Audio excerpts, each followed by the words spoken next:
The Blue Jays end their early season road trip with a 2-game split against the Baltimore Orioles. Let's get into it.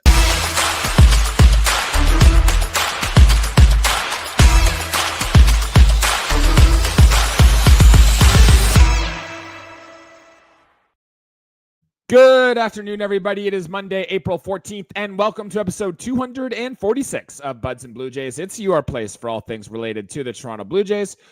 Today on the show, Jesse Burrell joined by Jesse Tricio, and it was just 2 games against the division rivals Baltimore Orioles, but there was a lot of aspects coming from this series, and you can bet we're going to get into all of it, from Jeff Hoffman, Tony Taters, George Springer, you name it. We will touch on it in this episode. But first, Jesse, what's up, my man? How are you today? How are you feeling after this big, long road trip?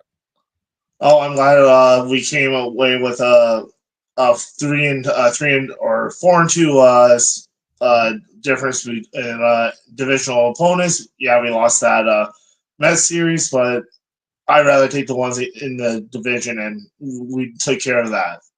Yeah, our goal coming out of that road trip, I think we said before the Mets series, was if we can just go 500, because we were 5-2 starting the road trip. Then with the Mets, the Red Sox, and the Orioles, if we can go 5-5 during that time, we're happy.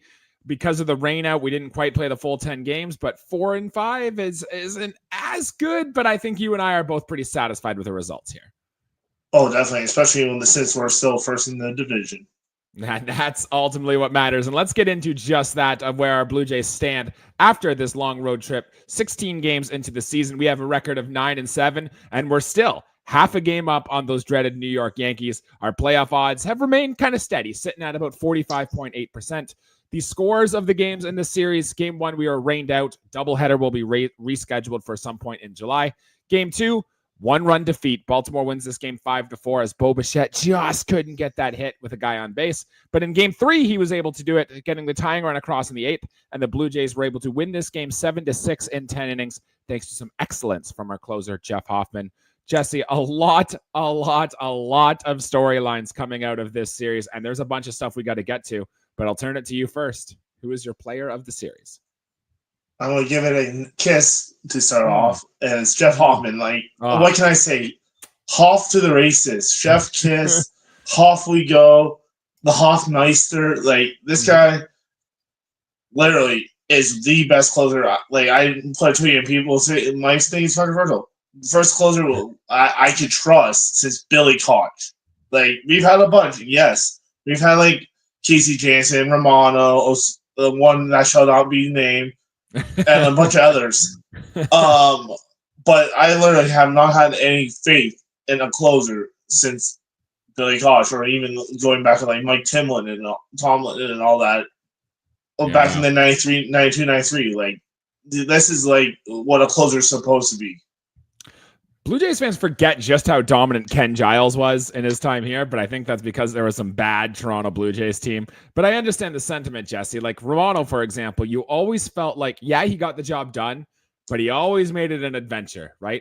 With Jeff Hoffman coming into this game in this series with that run lead, it felt like the Orioles never stood a freaking chance. How they even got a hit off him is beyond me. But since joining the Toronto Blue Jays, Jesse, 9 1/3 innings pitched, just 1 earned run allowed, 5 hits, only 1 walk, and 13 strikeouts for Jeff Hoffman. He's on your short list of best closers in baseball, and he almost single-handedly, not quite because the Blue Jays did hit a bunch too, but almost single-handedly won the Blue Jays this game against Baltimore. 2 thumbs up from both of us. Oh, definitely. And even going back to series, the way he did it against the Red Sox, and this is why we paid him the money, and how I love seeing it. We've got him, or let's try to get Andrew Kittredge. Where is he? Hurt. Yeah, he's hurt. He's hurt. He's done. And it's so funny because they turned down Jeff Hoffman because of the bum shoulder. And tough luck for you Orioles fans, but hey, it's all good and gravy for us. Jesse, fun thing before we move off on Hoffman. The Orioles were one team this offseason who flagged his medicals, who thought, no, we don't want to be part of the Jeff Hoffman business. The other team that did just that is the Atlanta Braves, who we welcome into Rogers Center tonight. So he might not pitch today because he pitched 2 innings yesterday, but I guarantee you there will be more Jeff Hoffman drama coming into this series here. That is the absolute correct answer for player of the series. I will throw out some love and some honorable mention. And honestly, I want to give it to Ernie Clement, who only came into one game in this series, but boy, he had a good game against a lefty when he really did need it. 4 for 5 on the day, had a double, he scored 2 runs. I thought his third base defense, which we'll touch on later in this episode, was actually quite good. And not a big nomination for player of the series here, but I wanted to throw some love to the Earn Dog quite early in this episode. Do you have a thought on that, Jesse? Oh no, definitely. It's like crazy to think. He was, I believe, 4 for 5 yesterday. Yeah, that's more hits than he had all year going into the game. Right. I think I saw the Sportsnet or his batting line when he came up to the plate for the first time yesterday, and I think it saw the 0.80 batting average, and I was like, "Oh, buddy, Ernie, it's we got to get you going." But he has, as we've mentioned, he hasn't played a ton. Like him and Will Wagner have kind of been in that platoon, and the Blue Jays have just faced a ton of right-handed pitching. So it was good that they were able to face Cade Povich, a lefty, yesterday. Ernie Clement came in there and did his job, which we'll talk about another righty on the team who's supposed to hit lefties that kind of did their job this series as well. But it was very good to see from Ernie Clement. All right. A lot of good stuff from the two players of the series, Jesse. Before we dive a little bit deeper, I have some overarching storylines that have kind of been happening throughout the course of the season, but I want to get your take on a few of them here. And the first one, Jesse, is a conversation you and I have had before, but let's rehash this again. Game 1 of this series, a game the Blue Jays ultimately lost by 1 run.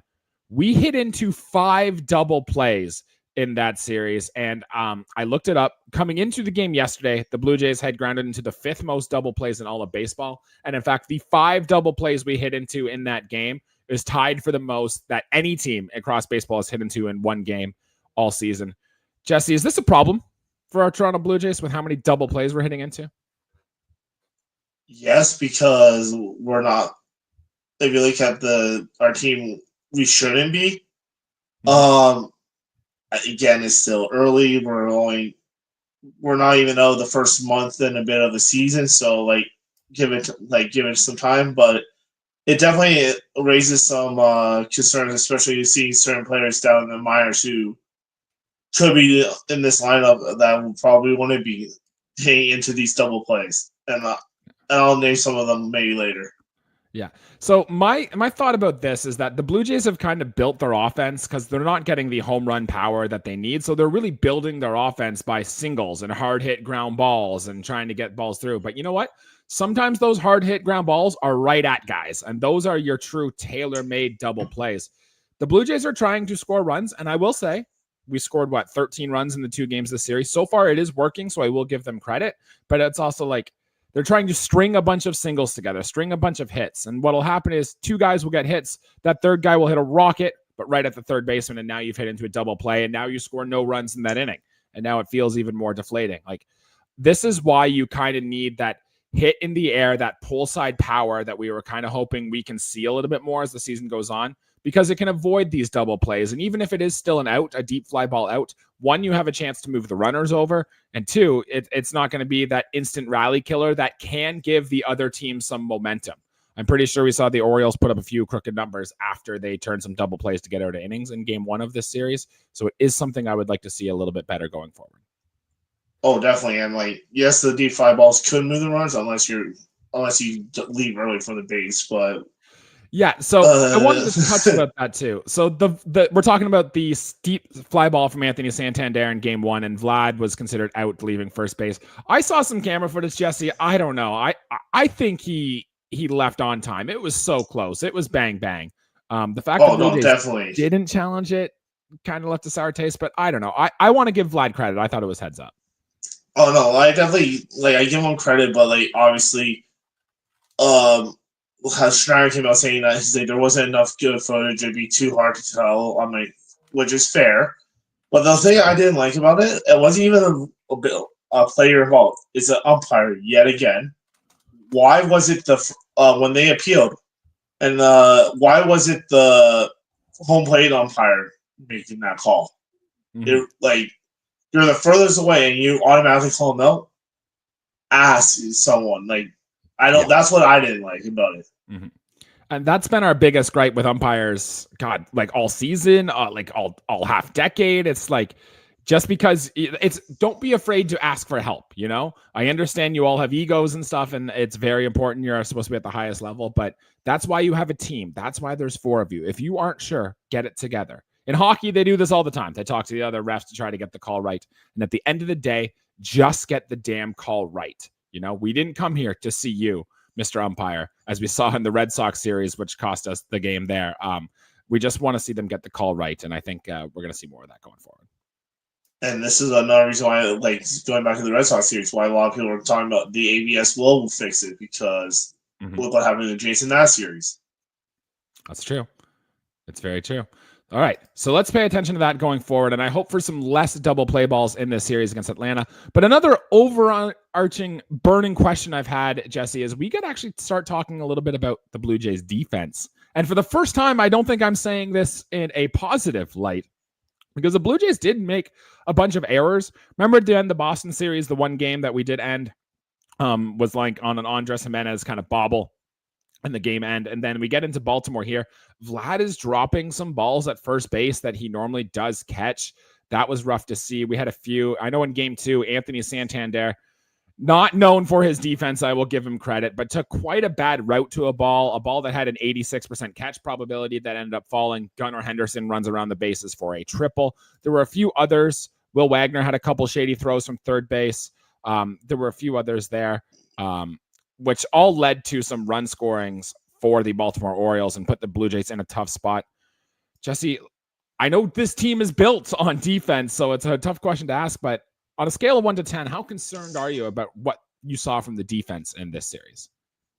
I'm actually quite high with my concern meter, because if we're not scoring runs, yes, we scored 13 runs this series, but if we're not stringing big double digits or big leads, every play is crucial. Right. I hate, yes, Anthony Santander is their first bat and can play outfield. I don't like it. I'd rather him be our DH firmly and not see him out there. I'd rather have someone like Miles Straw with Varsho and Alan Rowan or Springer or whoever out there in our defense. At least I know we can have the ground covered, and they all are veterans. Even Rowan, he's young, he can do the job. We need a real third baseman. I'm sorry, Erndog. I'm sorry, Will Wagner. But imagine this deep infield if it has still Chapman there, just if we have a proper third base, I hate saying the word proper, but if we had a third baseman, of that Chapman level to I'll use Arenado, but he's a little older now, but or even Alco, stuff like that. That would, or Brian Hayes, that would sure up so much for our team. So I do want to say the numbers still love Ernie Clement at third base. His defensive run value is by far the most in the Blue Jays. A defensive run save is tied for most in by far fewer or less innings. But he hasn't been playing a ton. So we've been seeing a lot more Will Wagner at third base. And look, he's made some good plays here or there, but there has been a few that have really been noticeable. There was a couple throws that have been tough for him. There was 1-2 where he got a hard hit ground ball. He kind of stuttered getting the throw to second base, which ultimately led to the runner on the back end being safe, which led to a few more runs for Baltimore too. It's just these little things we're not quite seeing from Will Wagner that I want to see more of. I think if Ernie plays more, it will be better. But also too, Vlad on these stretches, Vlad has been kind of known for a flair for the dramatic at first base.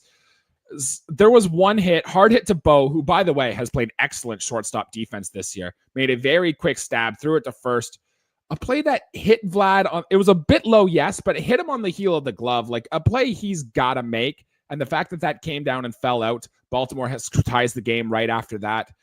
That's tough, Vladdy. I understand you're athletic, and I understand you can make some of these stretches, but your footwork's got to be there. You got to make these plays, and I didn't love that from Vladimir Guerrero Jr., and ultimately it cost the team in this series. It's all about the fundamentals. That's right. That is right. Hopefully you see that getting a little better going forward. And when Varsho comes back too, it will stabilize this. Jesse, my last kind of burning question for this series is, what do you think about the pajama game? The all baby blues for the Toronto Blue Jays and the all sharp oranges for Baltimore? I thought that was kind of neat. I call it the Dumb and Dumber game, because if people understand, can get the reference, you know what I mean by that. But yeah, no, I loved it. It reminded me of like the NFL Color Rush. I thought it was pretty slick, and like when I saw it, I was like, I can dig teams doing stuff like this. Yeah, I don't love I'm not a jersey guy necessarily. I know there are people out there who are more into jerseys than I am. Didn't love the baby blue, but I did thought paired with the Oriole orange and the baby blue, I thought made for quite a visual experience. So I was a fan of that. All right, Jesse, let's dive a little bit deeper into the players on the series. And we did have 2 firsts for the Toronto Blue Jays. 2 players in this series hit their first home runs of the season. More uneventful one, Alejandro Kirk, very good to see. I thought he had been playing a little bit better coming out of that Boston series. Drew his first 2 walks of the series. Also took a nice Cade Povich curveball in the second inning for his first home run. And Jesse, Tony Taters, he did it. I think it was our big prediction leaving the Red Sox series. We thought Santander was coming close. We knew that it was going to happen in this series. And sure enough, it took his second at bat. After a massive standing ovation from Orioles fans, he hit a massive home run out onto Utah Street there. Start with those 2 players, Jesse. Home runs from Anthony Santander and Alejandro Kirk. What'd you like? It's definitely good to see Kirk pulling the ball in the air, which he needs to do. No, but Tony Taters, I think I was the one that called that too. Yeah. Well, everybody knew it was going to happen. Oh, it was given, but like it was so nice to see. I was just like, literally when I saw him hit that homer, I had the biggest sigh of relief. I was like, holy God! Now let's go. Yeah, that's the thing. Now the hard work starts, right? Getting that monkey off your back, getting that first one is absolutely great. It kind of felt really good that he did that in Baltimore there, where a 92-mile-per-hour fastball up in the zone, and he knew it off the bat. Absolutely pimp job. Like Adley Rutschman pimped the shit out of his home run that he hit earlier in this series, but I like Santander's the most. It was absolutely fantastic. Jesse, true or false? Definitely. Santander's hitting another one this series against the Braves. I think he's going on a hot streak now for like homers. I like that. So We've said that. It'll come in bunches. He looks like he's close. I am with you on that one. Jesse, a lot of other notable hitting performances here, and I've got a few I want to touch on, but was there another player from the offensive side that you wanted to talk a little bit about this series? No, I definitely I definitely was impressed by like Bo. Again, he's really like showing that last year was just a one-off, and like he is really back to himself. And there was something that I saw Hazel May tweet. Like she just tweeted like eye emojis, and I really think it's something about that. But obviously, there's no smoke yet. But I think that it could be something in the works. Like, because realistically, you lost like ever since Vlad signed, which we're eventually his press conference will be on in like 20 minutes. It'll be right after our show. Tune into that. Right after this. He literally like everyone is screaming they need to sign Bo, and even he made comments right after it too. It's like I feel like this could be coming pretty soon. Yeah, it's ever since Vlad signed that big deal, it does seem more likely that one with Bo is going to get done. And let's not forget too, Bo has said, not as publicly as Vladdy, but he has said he wants to be here long term. He has kind of read his things. His goal was always to win a World Series with Vlad. And I will say, Jesse, the Bo we're seeing on the field right now, the improved defense, 5 for 11 in this series, hit another double, had that clutch 2-out RBI in the 8th in this series on an 0-2 count too. Very good to see. I'm convinced Bo Bichette's back. Oh, by the way, too, I think Sportsnet Broadcast mentioned this. He has 4 3-hit games on the season, which is the most in baseball already. He's back, is basically what I'm getting at. Oh, yeah. Oh, definitely. And, like, even though there was one, like, saying about L's, like, he was saying he has more L's of 100 or 94 miles plus off the bat than anyone right now. So, like, he's even hitting the ball. His L's are hard. Yeah, that's huge. That is absolutely huge, what you wanted to see coming out of last season for Bo Bichette. Some other notable offensive performances, Jesse. Alan Roden, just a quiet 2 hits, 2 for 5 in the series, but it was good. Davis Schneider got off the schneid a little bit, finally got some hits here as you roll your eyes. I know we don't love seeing from Davis Schneider there, but I will give credit for credit's due. Vlad had what felt like a quiet 4 for 9 in the series, but multi-hits in both games. And Andres Jimenez, 3 for 9 in the series, all singles. No, I'm pretty sure he got a double in there, blooped one down the line. So I didn't take away much from either of those 4 players. Did anything catch your attention? I'm still shocked that David Schneider's still here. That's all I can say. It won't be much longer, I'm sure. If the it's either going to be him or Nathan Lucas who's on the chopping block when like Varsho's ready or when reinforcements arrive. So, which shouldn't be too much longer here. I did want to touch a little bit, Jesse, about George Springer, who 0 for 7 in this series. We're actually starting to see the hot streak kind of cool down a little bit. And we have to talk about what happened with his swing in the game here, where he took a real big swing, looked like he hurt his wrist. The trainer and John Schneider both came out. And you can even see George, and this was a big point in the game, might I add, too. I think there were 2 runners on base. The Blue Jays were down. Like, they really needed a hit here from their cleanup hitter. And George Springer said, no, I'm fine. Like, I'm good to keep going. And you want to trust your players. But as you see him take that second swing and is in clear pain, and if you're going to take him out of the game anyway, you can't let George Springer finish that at bat. I was actually quite rattled and upset by this watching George Springer. Because, of course, 98-mile-per-hour fastball blows it by him with the wrist. You're never going to catch up to that. Like, it was obvious and clear as day. Why do you think John Schneider didn't take him out of the game? And would you have done that, Jesse, if you were manager here? Oh, 100% would take him out. And clearly, once the Orioles saw he's still in, they're just going to do the same thing because they know he can't catch up. And I feel like Schneider did because he has no cojones. Mm-hmm. He has. You have to. You have to. I don't care if you're a World Series MVP, blah blah blah, key part of the seat. If you're hurt, you're doing more harm. You have other people who can do what you're doing, play your position, or even if you're DHing, do your DH. You should be no. You should have taken him out the moment he went down the first time, and you could literally see him barely able to squeeze the trainer's hand. Right. And so, okay, so even if that's the case, even if he comes out there and Jose Minestrov does his little test and you say, okay, yeah, this is fine, he's good to go. As soon as you see it the second time, the amount of pain he was in, you have to take him out too. If you're putting Will Wagner in to replace him anyway, and correct me if I'm wrong, Jesse, but I'm pretty sure there was a righty on the mound anyway, right? So Will Wagner would have the platoon advantage, probably more of a contact guy than George Springer at this point anyway. Like, it seems really dumb. And I think you're right. It comes down to doesn't want to disrespect the player. George Springer's been good so far this season, even though he was 0 for 7 in his last 7 coming up for that. I don't know, man. It's little things like this that John Schneider said he wanted to be better at early in the season. He has not been better at so far this year. And thank God the Blue Jays came back and won that game, because if they didn't, we would be talking a lot more about this. I would say even more choice words. That's right. All right. Got that off our back now. So that's it from the offensive side on the players of the series here. Jesse, let's talk starting pitching. And there were 2 performances, and this might be the first series of the season so far where the Toronto Blue Jays didn't get their excellent starting pitching. But Bowden Francis and Jose Barrios both pitched. Jesse, you take one, I'll take the other. Which of the 2 performances do you want to touch on first? I'll take Jose Barrios.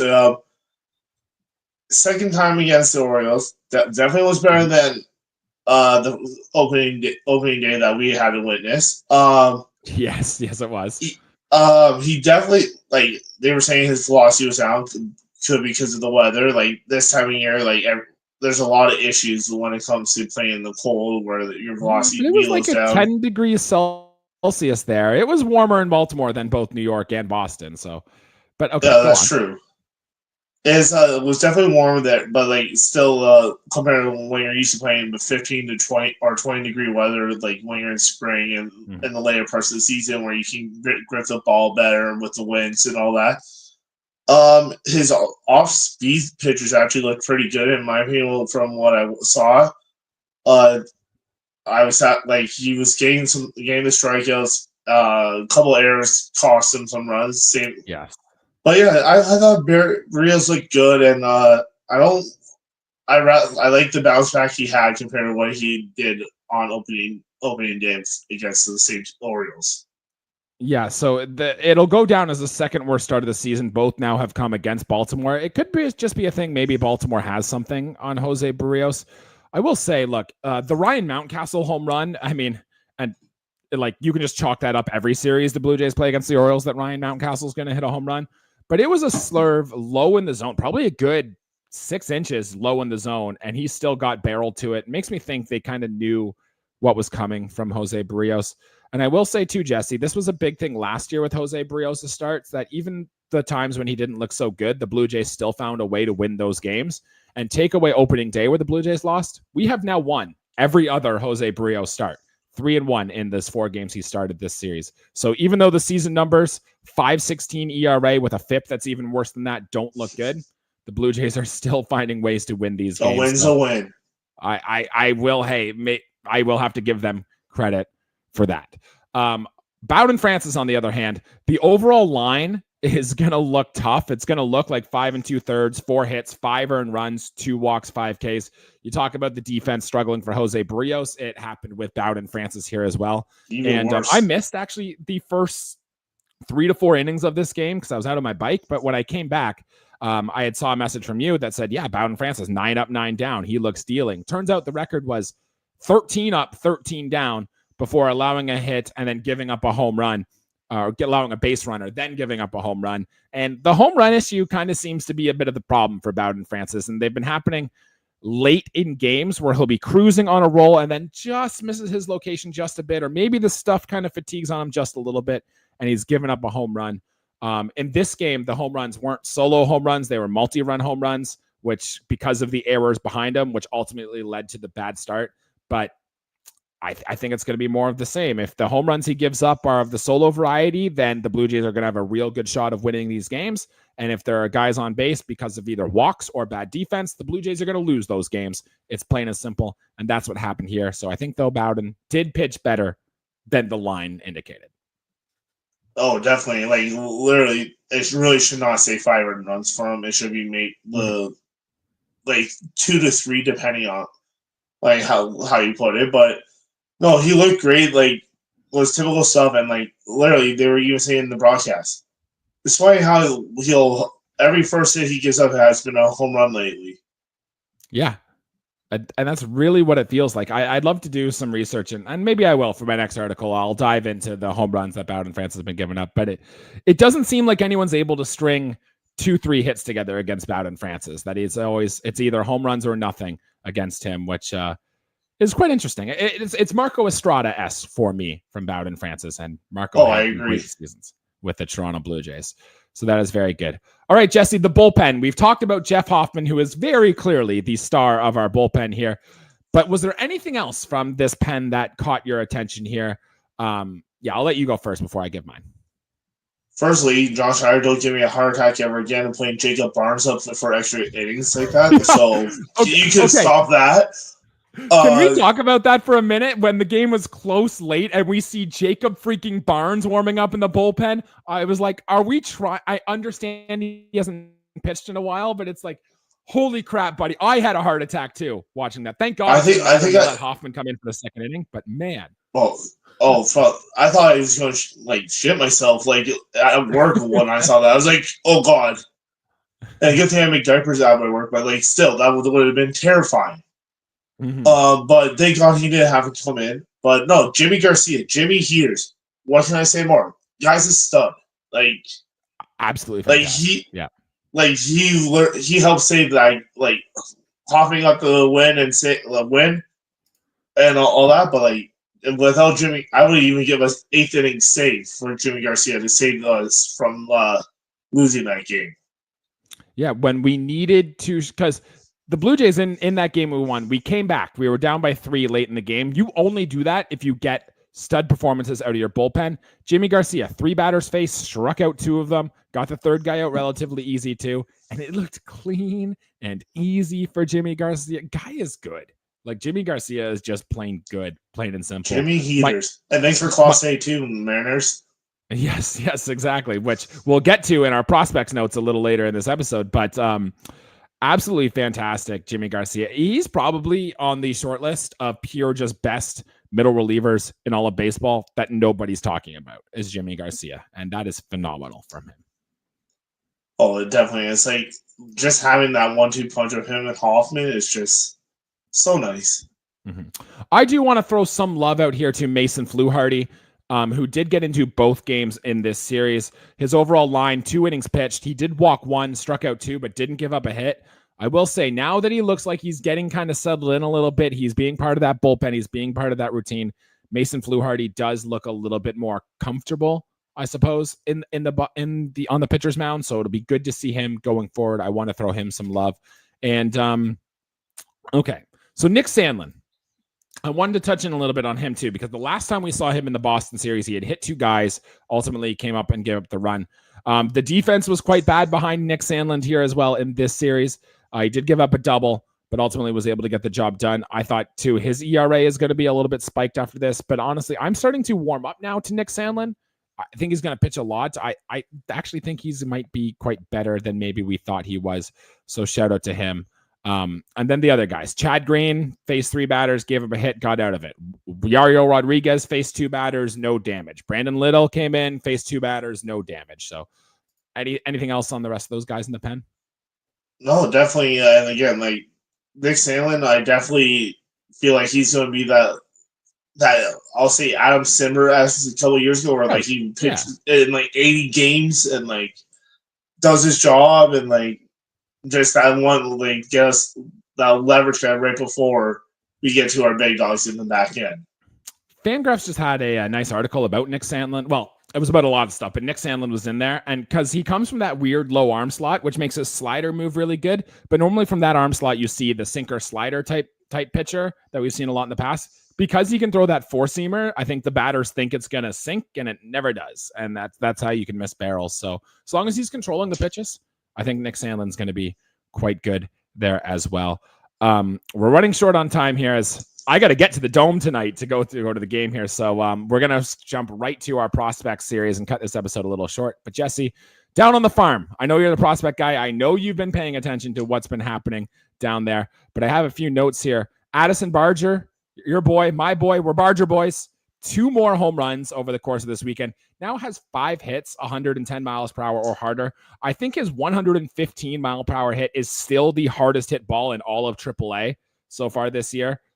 Could be wrong on that. Don't quote me, but I'm pretty sure that is the case. So he's been absolutely fantastic. Jonathan Clase not only has been off to a rocket start down in the minor leagues, he also robbed a home run in the outfield, which was great to see. And Arjun Namala, top prospect, 2nd home run, OPS over 1,000 so far for the high A Vancouver Canadians. Do you have a thought on any of those? Oh, well, if people follow me on Twitter, they know all the clips of them. I've been mentioning all 3 of them. Barger, you should be here over Schneider, no question there. Like you can fill in at third and play probably better outfield than him, and at least hit the ball. Clase, I want you up here so badly because I know how terrorizing you would be on the base path and how smooth and silky smooth you'd be in the outfield. But we have such a cluster of that type of like center fielders who can play good defense and swipe some bags. So like it could be a little while until we see you up here. And Namala, kid's so young. He's in high A. Like he won't be in the show on the big club anytime soon. But I can really see him if he keeps saying like this. He'll get that promotion in no time to New Hampshire and possibly even finish the year in Buffalo. I can really see that happening. Yeah, because if he goes in and just shoves in Vancouver, which he has done so far this season, then maybe he spends the bulk of the season at New Hampshire. But if he just rakes there too, you're right. He might get a cup of coffee with the Bisons. Then maybe next season he starts with the Bisons. And then I don't know, you're looking at a 21-year-old who might be impacting the Toronto Blue Jays. It wouldn't be unheard of, but you just want to see him keep pitching well. And down on the farm, Jesse, Trey Savage made his 2nd start with the Blue Jays organization. This one, a lot better. 4 innings pitched, gave up 1 run. It came off a triple and then a sac fly. So not too much there. 3 hits, 0 walks, which is good to see to go along with 4 strikeouts and getting the win for the Dunedin Blue Jays. Good to see from Trey Savage. We absolutely wanted to see him step forward because you and I both thought he should start in Double-A anyway. And good to see him back into carving up high A ball hitters. Oh, definitely. It's nice to hear that and see those numbers too, because realistically, I really chalked that first startup being just over amped and adrenaline because that was his first pro start.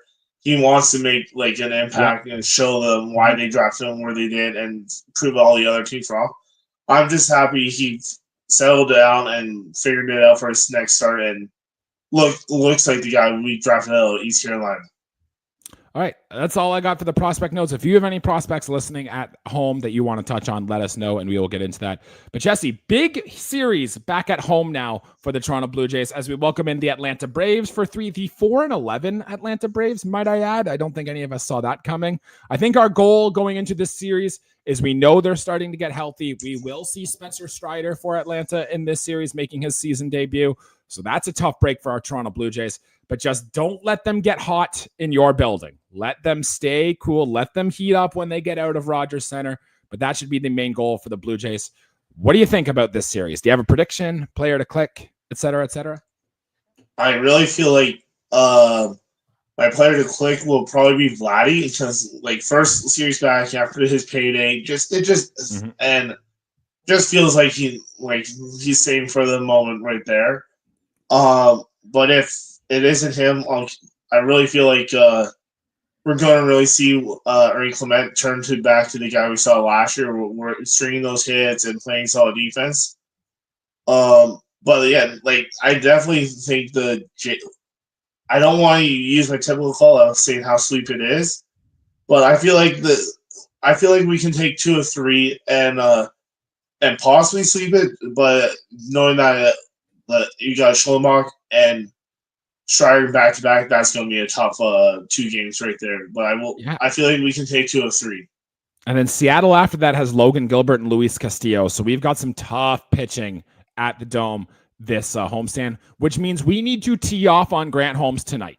There needs to be no excuse here. Easton Lucas needs to continue his domination, and we need to put balls to the wall against Grant Holmes, start the series on the right foot, get out to a lead early, and step on the throats. The Blue Jays kind of need a laugher. Like, we need to win this game 8-1 or something like that. And look, Grant Holmes has struggled so far this season. The Blue Jays lit him up when they saw him in spring training, if you'll remember correctly. So very important for the Blue Jays to get up on him. And Vladimir Guerrero Jr. hitting his first home run, I'd almost say tonight, has got to be the lock of the century, right? We said Santander in the Orioles series. Vlad's getting it in front of the home crowd tonight after his press conference later today. And especially probably the ovation he's about to get too tonight. And I will be one of them. After we're done this, I'm hanging up, I'm hitting the road and driving to Toronto to get down there. So I'm going to go do just that. Jesse, was there anything else you wanted to throw in at the end of this episode here? Nope. Just want to say I'll give this episode a kiss goodbye and have a great day. Couldn't have said it better myself, my guy. For Jesse Tricio, I'm Jesse Burrell. Thank you all for listening. We will be back to recap the upcoming series against the Atlanta Braves. Until then, let's hope we get a win, and let's go Blue Jays. Thanks, guys.